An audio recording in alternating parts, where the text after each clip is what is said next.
I have to hurry because everybody's showing up. But today, I couldn't find anything. I didn't have time. So we are going to read a Veggie Tales. And it's going to be Gideon the Tuba Warrior. See? Veggie Tales, Veggie Tales, Veggie Tales, Veggie Tales. Okay, here we go. Says, "Hi, kids. The other day, I had a real problem. There is a boy at school named Ulf.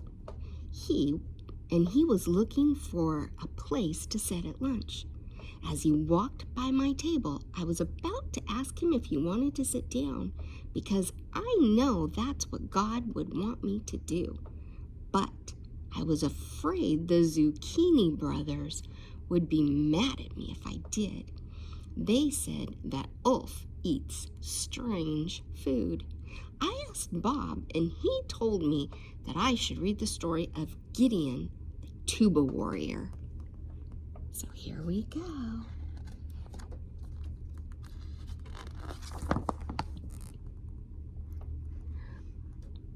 I've got to know absolutely that God is in this. Gideon just could not believe that God wanted him. I think that'll go first. Oops. Okay, here we go. It says, how many wars have ever been won by marching in formation? That's a great question. One sunny afternoon, Gideon was in his backyard practicing his tuba when suddenly an angel appeared. Greetings, human. I'm an angel. The angels. Huh? Gideon replied, I'm a warrior. Do we play your team this year? No, the angel said. I'm a real angel, sent to you from the Lord above with a message. So, Mr. Angel, Gideon said, what's your message? Here's the skinny, the angel replied. You have been chosen to lead Israel's army against a ferocious enemy. Gideon was sure the angel was making a mistake.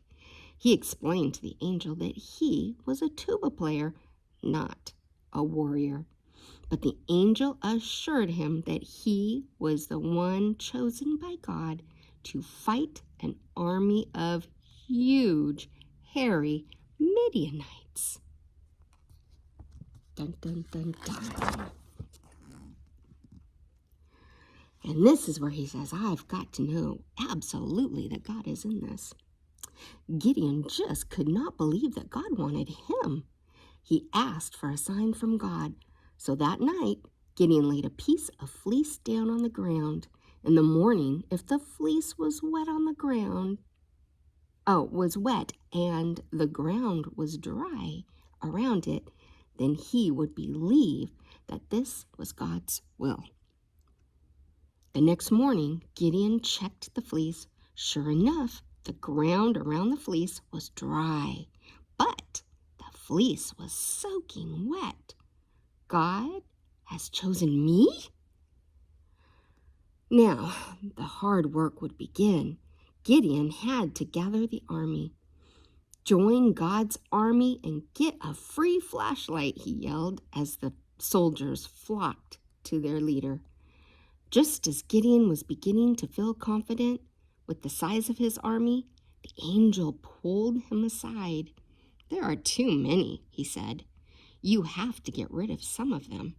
Gideon couldn't believe it, but he did as the angel ordered and sent half of the army home. Send soldiers home? You've got to be kidding. And it says, God, our friend through thick and thin. On the day of the battle, Gideon got very nervous about his small army. Do you ever have any trouble trusting God? Gideon asked the angel. Me? No. I see him every day, the angel told him. Trust him, Gideon. He'll never let you down. So Gideon prayed to God. You and I both know that I can't do this on my own, he said. But you can, and that's good enough for me. Even though they were outnumbered by more than 3,000 to 1, Gideon's small army of marching band warriors defeated the Midianites that night, using only their horns and flashlights. God chose me for this time and this place, Gideon told his troops. All I did was trust that he would do what he said, and he did. Let's see. It says, and there you have it. Gideon was the most courageous Tuba warrior in history. He trusted God no matter what. If we all trust God no matter what, we will be victorious too.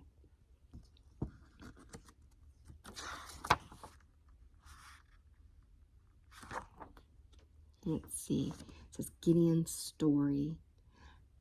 It says, Gideon said to God, if you promise that you would use me to save Israel, I'll put a piece of wool on the threshing floor, and suppose the ground is all dry around it. Then I will know that you will use me to save Israel.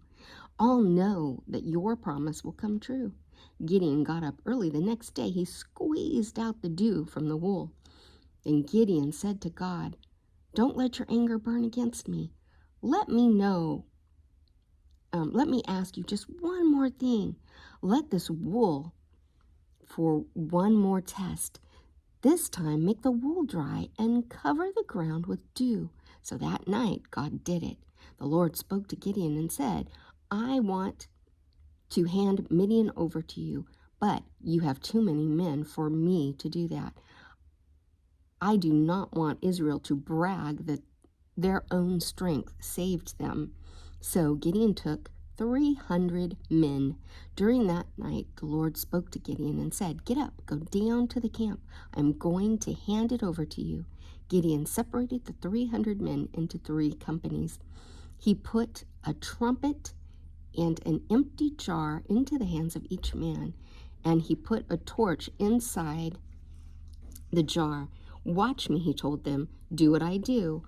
I'll go to the edge of the enemy camp, then do exactly what I say. And I and everyone who is with me will blow my trumpets. Then blow your trumpets from the positions all around the camp and shout the battle cry for the Lord and Gideon. And the Lord caused all of the men in the enemy camp to start fighting each other. They attacked each other with their swords. Gideon destroyed the whole army. Well, what do you know? I guess I should show kindness to Ulf and ask him to sit at my table. Being kind to everyone is something that God asks all of us to do, even if they eat strange food. And just like Gideon, I have to trust that if I do what God asks me to do, I will be a winner every time. If the Zucchini brothers don't like it when I do the right thing, then I can trust God to help me find new friends who will. Remember, God made you special, and he loves you very much. And then they have a verse that says, trust in the Lord with all your heart and do not depend on your own understanding. Proverbs 3:5. And there is Larry the cucumber and Bob the tomato. Well, I hope you liked our story. I love you. Have a good day.